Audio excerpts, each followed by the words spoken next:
आज चर्चा है मोसाद के बारे में। मोसाद जो कि इजराइल की खुफिया एजेंसी के नाम से जानी जाती है, वही मोसाद जिसके बारे में कहा जाता है कि यह अपने दुश्मनों को पाताल में भी नहीं छोड़ती। उस मोसाद पर दुनिया ने सवाल उठाए थे जब इजराइल पर 7 अक्टूबर को हमला हुआ था हमास का। कहा गया था कि यह मोसाद का फेलियर था कि इजराइल पर हमला हो जाता है और मोसाद को पता ही नहीं चला कि उसके जस्ट बगल में इतनी जबरदस्त तैयारी हो रही है। प्रश्न उठने लगे थे कि इजराइल की जो दुनिया की सबसे बड़ी खुफिया एजेंसी कही जाती है मोसाद, क्या वो फेल मार गई? इसने अपने खिलाफ बने इस सेंटिमेंट को जब पलटना शुरू किया तो सब तरफ मोसाद मोसाद होने लगा।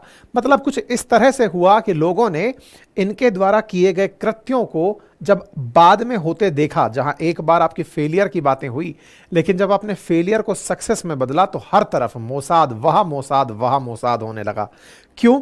क्योंकि चाहे इस्माइल हानिये की मौत हो, ईरान में बैठे हमास के लीडर की मौत हो, या फिर हिजबुल्लाह के नेता नसरल्लाह की मौत हो, साथ ही साथ चाहे पेजर धमाके हों, हर तरफ एक ही बात कि मोसाद ने कमाल कर दिया है।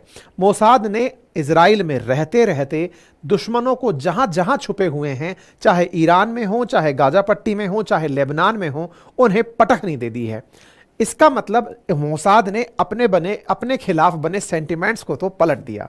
यह खबर तो आज की है, लेकिन विचार कीजिए कि जिस ईरान के अंदर इस्माइल हानिये मारा गया हो, या जिस ईरान के कहने पर नसरल्ला लेबनान में बैठकर इजराइल पर गोले दाग रहा हो, उस ईरान के भीतर का या ईरान का पूर्व राष्ट्रपति खुद ये कहे कि साहब, ये इजराइल वालों ने हमारे अपने आदमी खरीद लिए थे, इन इजराइल वालों ने हमारे अपने जो इंटेलिजेंस के लोग हैं उन्हीं को डबल एजेंट बना दिया था।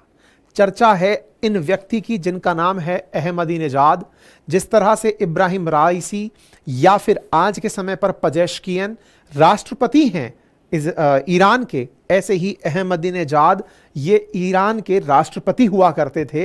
इन्होंने स्वीकार किया कि ईरान के अंदर जो जासूस हमने मोसाद की जानकारी रखने के लिए लगाए थे, और उस इंटेलिजेंस विंग, जैसे भारत की इंटेलिजेंस विंग रॉ है, जिस तरह से पाकिस्तान की आईएसआई है, ऐसे ही ईरान ने अपनी जो इंटेलिजेंस एजेंसी बनाई थी मोसाद पर नजर रखने के लिए, उस एजेंसी का जो टॉप था, जो हेड व्यक्ति था, उसका जो हेड कमांडर था, वो खुद मोसाद का एजेंट बन गया। इतना ही नहीं, जो एजेंसी मोसाद पर नजर रखने के लिए हमने लगाई थी, उस एजेंसी के 20 लोग, उस कमांडर के जस्ट नीचे के जो 20 लोग हैं, वो खुद भी मोसाद के एजेंट बन गए थे। ना केवल एजेंट बने, बल्कि उन्होंने ईरान के परमाणु कार्यक्रम के सारे दस्तावेज निकालकर इजराइल को सौंप दिए। अदरवाइज आज ईरान के पास न्यूक्लियर वेपन होता। अगर कोई और बात करता है तो केवल कयास लगते हैं, लेकिन जब पूर्व राष्ट्रपति ऐसी बात बोल दें तो इस बात में दम ज्यादा लगता है। बताएंगे कि वो कौन सा घटनाक्रम था जिस समय पर इजराइल ने ईरान के परमाणु दस्तावेज चुराकर पूरी दुनिया के सामने रख दिए थे। वही कारण था कि ट्रंप ने ईरान के खिलाफ एक्शन लिया था और JCPOA जैसा एग्रीमेंट जो P5+1 नेशंस द्वारा ईरान के साथ परमाणु कार्यक्रम के लिए किया गया था, उस कार्यक्रम को रद्द करना पड़ा था। डिटेल में जानते हैं। देखो, ये आपको नेतन्याहू की एक तस्वीर दिखा रहा हूं जिसमें नेतन्याहू 2018 में दुनिया के सामने ईरान का भांडा फोड़ रहे हैं और कह रहे हैं कि ईरान परमाणु हथियार बना रहा है। अब बात क्या थी उसको समझते हैं।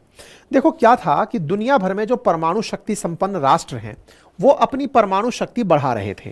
परमाणु शक्ति के अंदर भारत भी एक देश है जिसके पास परमाणु हथियार है। इन परमाणु हथियार शक्ति संपन्न देशों में ईरान भी चाहता था कि इसके पास परमाणु हथियार हो, कि चोरी छुपे कहीं से जुगाड़ लगा के परमाणु हथियार बना रहा था।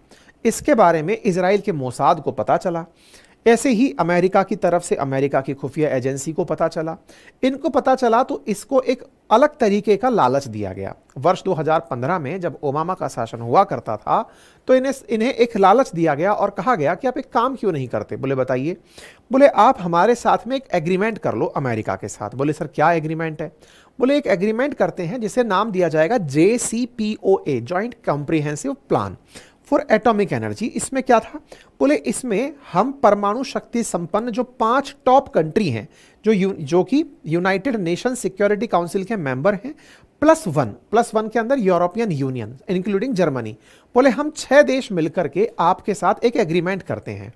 आपके जो परमाणु कार्यक्रम चल रहे हैं आप उन्हें चलाते रहिए, और उन परमाणु कार्यक्रमों में हम आकर के, ये 5 देश और इन्होंने ईरान, 6 देश, इन्होंने ईरान के साथ एग्रीमेंट किया और कहा कि आपके जो परमाणु कार्यक्रम ईरान में चल रहे हैं उन कार्यक्रमों को हम ऑब्जर्व करने के लिए IAEA, इंटरनेशनल एटॉमिक एजेंसी जो है, जो कि एटॉमिक एनर्जी को लेकर काम करती है, जिसका मुख्यालय वियना में है, उसको हम निगरानी करने भेजेंगे।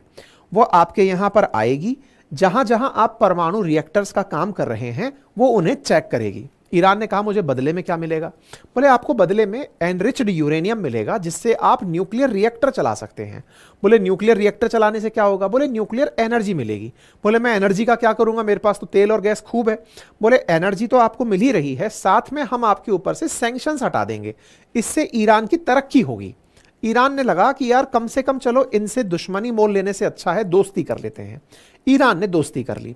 इजराइल को यह दोस्ती पसंद नहीं आई, क्योंकि ईरान और इजराइल एक दूसरे के कट्टर दुश्मन थे। इजराइल ने कहा कि अमेरिका ने बहुत बड़ी गलती कर ली इसके साथ दोस्ती करके। बोले क्यों?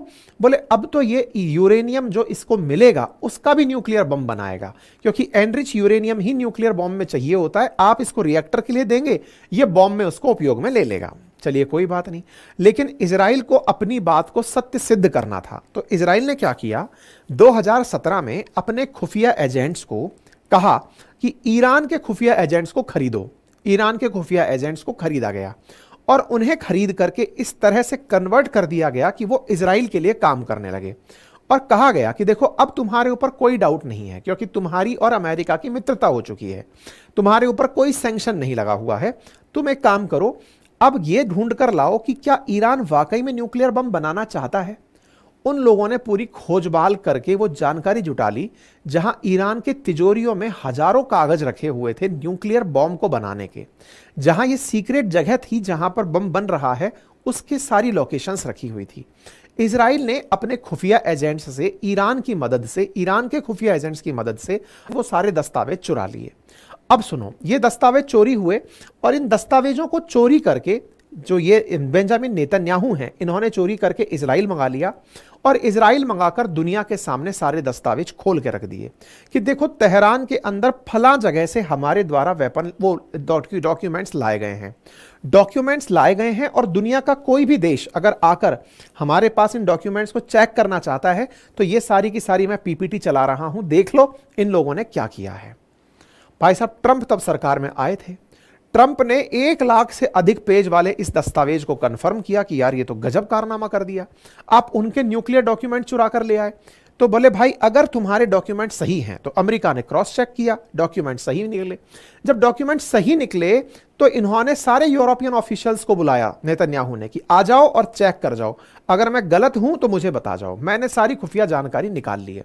भाई साहब, जब ये सारी जानकारी निकाल लिए तब जाकर ट्रंप महोदय इस बात पर अत्यंत खफा होते हैं और खफा होकर के ईरान के ऊपर काट सा लगा देते हैं, countering American adversaries through trade sanction act, और कहते हैं कि तुम्हारे साथ जो हमने JCPOA एग्रीमेंट किया था मैं उसे रद्द कर रहा हूं।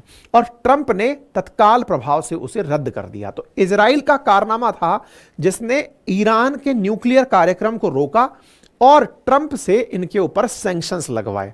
ऐसे सैंक्शंस कि ईरान तब से सैंक्शंस के बोझ तले लदा पड़ा है, दुनिया का सबसे अधिक सैंक्शन झेलने वाला देश बना हुआ है।